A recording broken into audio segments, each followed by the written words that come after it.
Salut à tous, ici Adrien D. Aujourd'hui on est le dimanche 1er mars 2020. Et dans cette vidéo que je vous enregistre la veille de sa publication sur YouTube, puisque au moment où cette vidéo sera publiée, dimanche vers 14 h, je serai au beau milieu des vignes en Bourgogne. Donc c'est pas forcément évident de vous enregistrer une vidéo là-bas au milieu, et j'aurai bien d'autres choses à faire que de faire de l'informatique ce dimanche. Du coup, je vous enregistre ça une journée avant, et je vous planifie la publication. Pour parler de quoi? Eh bien on va parler à nouveau de Calculate Linux, ici, puisque j'ai parlé dans cette vidéo, Calculate Linux 20 en 32 bits, quel avenir. Ici, donc, je vous ai expliqué qu'il n'y avait plus de mise à jour. Les mises à jour étaient figées dans le temps, à peu près aux alentours de fin janvier, début février. Et donc, la seule solution, c'est que votre système va toujours fonctionner, mais vous n'aurez plus de mise à jour. Et donc, il faut réinstaller sa distribution en 64 bits.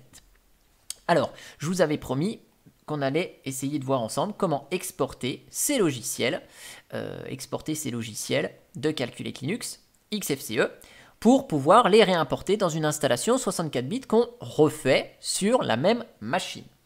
Alors, je vais revenir ici, on va aller sur Miroir Linuxtrix. Donc, je vous ai ici fait l'opération avec une Calculate XFCE. Mais sachez que que quand je suis passé du PC portable au PC fixe, j'ai exporté mes logiciels et réimporté mes logiciels de la même manière que celle que je vais vous illustrer dans cette vidéo. Donc là, hop, je vais lancer un terminal XFCE, je vous montre. Donc j'ai installé NeoFetch. Ouais. Donc ici, vous voyez, NeoFetch, Calculate Linux, 32 bits, ok, bon, ok, avec XFCE. J'ai installé plein d'autres logiciels, donc ici j'ai installé Thunderbird, j'ai supprimé ici Cloudmail qui était livré par défaut, j'ai supprimé un autre logiciel qui était là aussi, je ne sais plus lequel, j'ai fait un peu le ménage, ah oui, Gajim. J'ai installé, Clémentine y était déjà. J'ai installé Audacity, un convertisseur audio, OBS Studio, Kdenlive. Voilà. Donc là, vous voyez, j'ai des logiciels qui sont installés et qui ne sont pas par défaut dans Calculate Linux. Bon, j'ai juste personnalisé un tout petit peu, c'est histoire que ça aille un peu plus vite dans cette vidéo. Mais voilà, je l'ai fait avec succès avec tous les logiciels quand je suis passé du portable au fixe. Alors, on va voir ensemble. Déjà, forcément, on va partir sur une installation d'une Calculate XFCE. Je prends la même version. Donc, je prends une image ISO qui a été générée automatiquement par les serveurs de Calculate le 27 février. Je vais prendre la CLDX, donc la même version ici. Tchac, tchac, et voilà. Et donc, le temps que ça se télécharge, je vous montre un petit truc. Clear. Je vous montre que évidemment, j'ai un /home séparé pour conserver mes données utilisateurs. Si bien sûr on n'a pas un /home séparé, il en convient de sauvegarder le contenu de son répertoire utilisateur. Alors maintenant que la CLDX 64 bits est téléchargée, je la choisis l'image et on va redémarrer de ce pas sur notre version 64 bits. Vous allez voir, c'est d'une complexité affolante de sauvegarder ces logiciels et on va le faire depuis le live CD. Bon, on aurait pu le faire avant, mais on peut le faire depuis le live CD également. Donc là, hop là, je démarre la Calculate XFCE 64 bits. Les logiciels, plutôt que d'utiliser, alors certains logiciels ont des commandes spécifiques pour sauvegarder la liste des logiciels installés, avec DNF par exemple, sur Fedora, eh bien sur Calculate Linux, qui est une base comme Gentoo, vous allez voir, c'est d'une simplicité sans nom. Hop, donc là on est depuis le live CD. Vous ouvrez donc le home de votre Calculate à la base, et vous allez dans var lib portage. Alors je n'ai pas l'habitude de naviguer dans l'arborescence du système en graphique, et vous récupérez le fichier world. Donc le fichier world ici, je vais le copier ici à la racine du home. Hop. Je vais le coller dans le home de mon utilisateur Adrien. Vous voyez cette deuxième partition de 15 Go, c'est le contenu du home. Donc ça, en fait, dans ce fichier World, vous voyez, c'est la liste des logiciels explicitement installés sur le système. Donc ça, hop, c'est exporté, c'est facile. Ensuite, dans ETC portage, hop, oh, c'est galère en graphique, vous sauvegardez tous les éventuels fichiers que vous avez éventuellement personnalisés, c'est-à-dire package.keywords, package.mask, package.unmask et package.use. Ici, dans package.keywords, je vais sauvegarder ici celui-ci, le custom. En fait, bon, j'ai que celui-ci, hein. Keywords. Je vais le nommer différemment, hein, parce que si vous en avez plusieurs des fichiers, vu qu'ils s'appellent tous custom, vous sauvegardez le keywords custom, le use custom, hein, si vous avez modifié les use flags, et d'autres choses sur vos logiciels. Vous voyez ici, j'ai ajouté NeoFetch, puisque NeoFetch, hein, sur Calculate Linux, ici, je voulais la dernière version. NeoFetch. Et vous voyez, si je ne mets pas mon package.keywords, j'ai la version 6.0. Ici, j'avais la version 6.0.1. Donc, vous sauvegardez le package.keywords, le package.use. Donc, pour information, je vais juste vous montrer ici. Alors, j'ai vraiment pas l'habitude de parcourir en graphique. ETC, portage, package.use.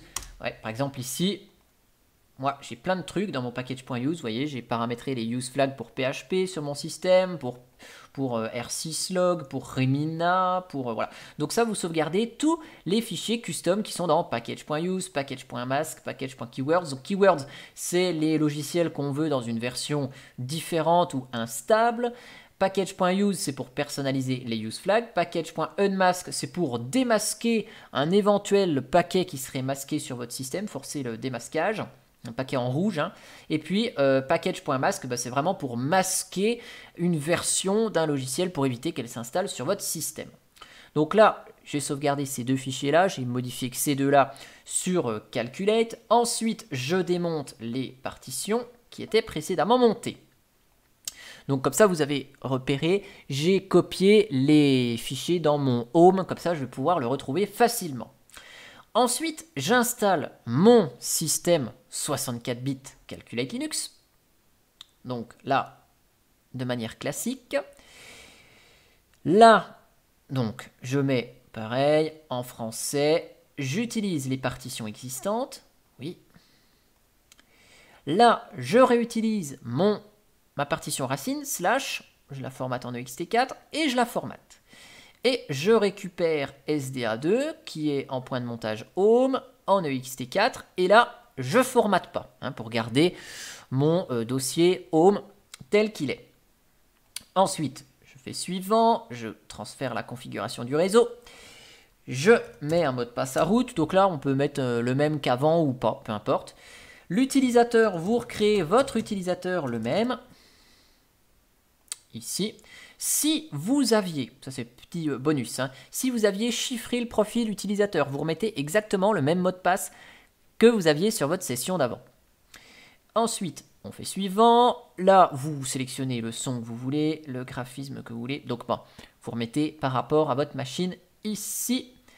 Et une fois que c'est terminé, eh bien, on vérifie que donc notre système s'installe, que le / est bien formaté, hein, pour effacer notre système avant, et notre home est bien conservé, donc formaté non, et on installe. Bien sûr, si vous aviez par exemple des bases de données sur votre système, eh bien il faut s'assurer d'avoir fait un dump de ces bases de données, ou en tout cas d'avoir sauvegardé le var libmysql, hein, si vous avez un serveur de web dans lequel sont stockés les fichiers, c'est dans var www.htdoc, bon, vous sauvegardez le contenu du var www évidemment. Là, je vous montre la démonstration dans le cas où Calculate Linux est installé en tant que distribution desktop de bureau, et pour laquelle hein, cette distribution, on n'a pas forcément eu de base de données ou de choses bien spécifiques. Donc là, je vais laisser l'installation se faire, vous voyez, c'est assez rapide quand même. Après, il fait son petit fourbi de paramétrage. Je vous accélère la vidéo ici de la configuration après installation, et je vous reprends pour voir comment, sur notre système, on réimporte les logiciels. Voilà, donc l'installation est terminée, c'était rapide. Donc là, je vais redémarrer mon système. Yeah. Et donc là, on démarre sur notre Calculate XFCE. On démarre sur la Calculate XFCE, mais cette fois-ci, vous allez voir, ça va être SSL en 64 bits. Donc là, premier démarrage, je fais échappe pour que vous voyez qu'il crée les premiers fichiers, hein, il recrée le initramfs et tout ce qui va bien. Donc le premier démarrage d'une Calculate, c'est toujours comme ça.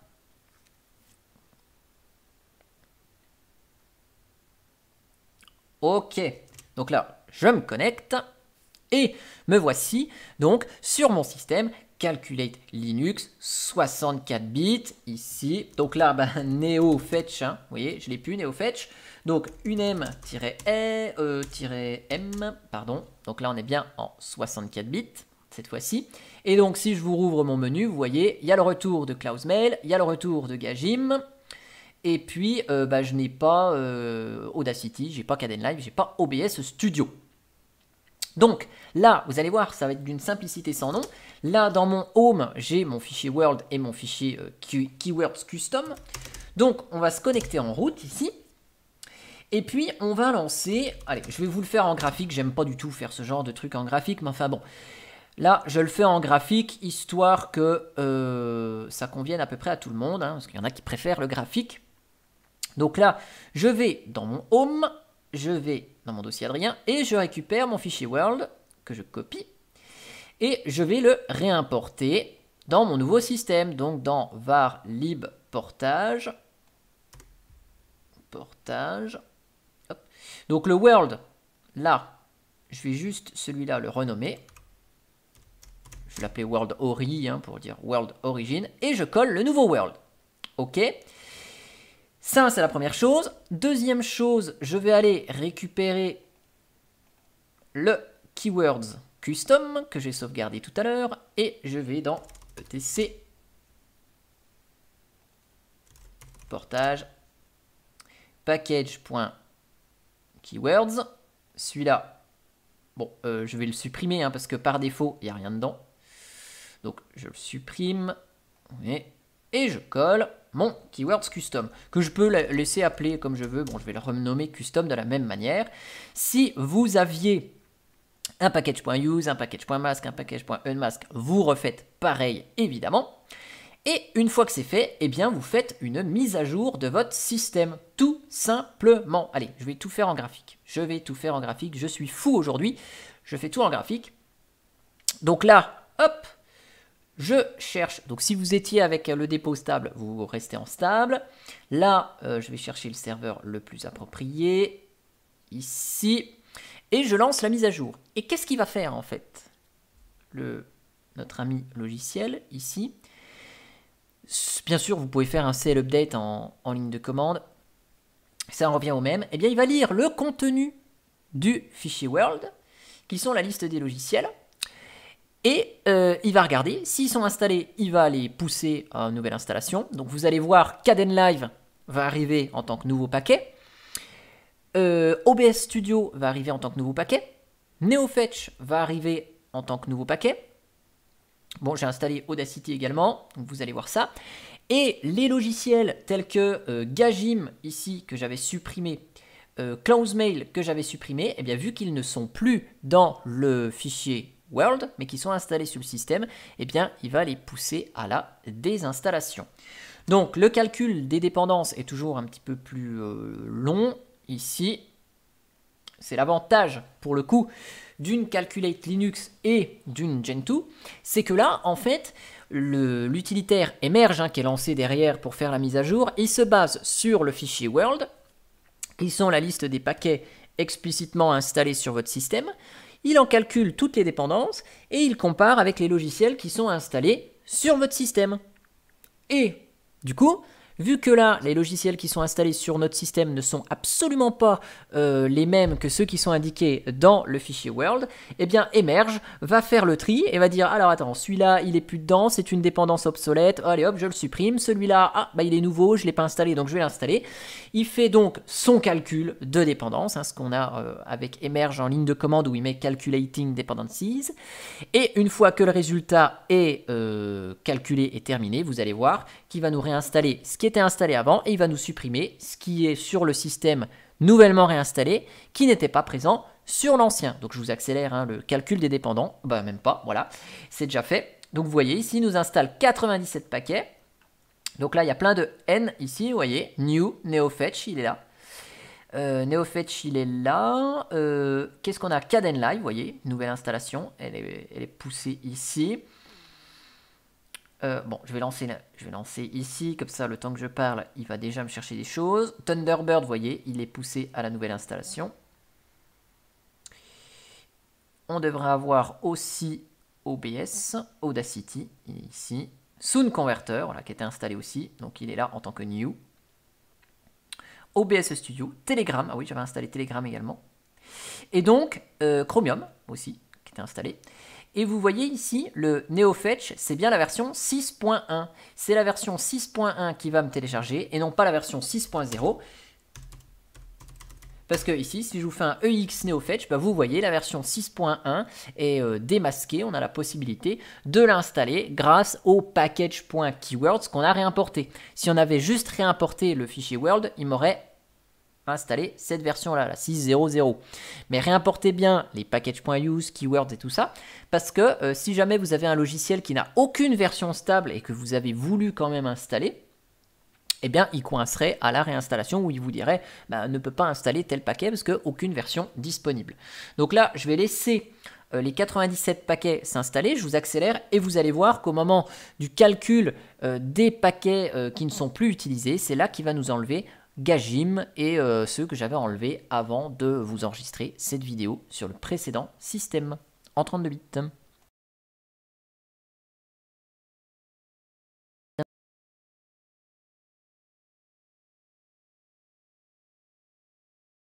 Voilà, donc là, après l'installation des dépendances, vous voyez, il y a une liste des paquets à supprimer qui sont considérés comme orphelins. Et dedans, eh bien, si on lit la liste ici, eh bien, vous voyez, on a CloseMail qui n'était pas présent sur mon système d'avant, Gajim, et puis CloseMail Theme Calculate hein, que j'avais enlevé également ici. Bon, j'en avais pas enlevé des tonnes, hein, des logiciels qui étaient présents dans la distribution de base, mais bien évidemment, si j'avais enlevé 5, 6, 7 ou 8 logiciels, la démarche aurait été la même. Je vais laisser la fin de la mise à jour se poursuivre. Et puis, on va redémarrer un petit coup la machine et vous montrer qu'on retrouve le même système que j'avais auparavant.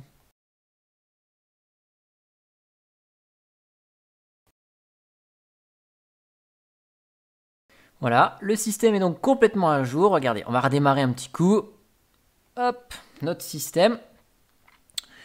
Bon, c'est pas nécessaire hein, de redémarrer le système puisque ici, il n'y avait pas de nouveaux noyaux ou de nouvelles versions majeures de logiciels ou d'environnement de bureau qui nécessitaient de redémarrer. Alors bien sûr, si vous réinstallez une Calculate Linux matée et que vous réimportez le fichier World d'une XFCE, bon, il va vous désinstaller maté, il va vous réinstaller XFCE, mais pensez bien à changer de profil hein, parce que vous êtes trompé d'image ISO. Et donc là, vous voyez, Thunderbird est de retour, dans Internet, Chromium est de retour, Telegram l'est aussi. Voilà. Donc si je lance Chromium, vous voyez, il marche bien, hein, pas de souci là-dessus. Et puis Audacity est là, OBS est là, Kdenlive, vous voyez, il est là. J'ai pas l'assistant de première installation puisque j'ai conservé mon home, donc mes fichiers de configuration sont restés, hein, ça, il n'y a pas de souci. Donc j'aurais changé le fond d'écran, j'aurais changé les icônes, tout ça, ce serait resté parce que toutes les informations sont enregistrées dans les préférences du dossier utilisateur ici, hein, dans les différents points config, là-dedans. Donc ici, si j'avais une Logitech voilà, si j'avais mes musiques dans musique, tous les dossiers préférences de Clémentine sont restés. Vous voyez ici, j'ai pas relancé Clémentine sur le système, et pourtant le dossier, il est bien là. Donc ça, il n'y a pas de souci là-dessus. Voilà, en tout cas, j'espère que cette petite vidéo d'export logiciel, import logiciel sur une calculette Linux vous aura plu. Et moi, je vous dis à bientôt pour une prochaine vidéo. Allez, ciao, ciao.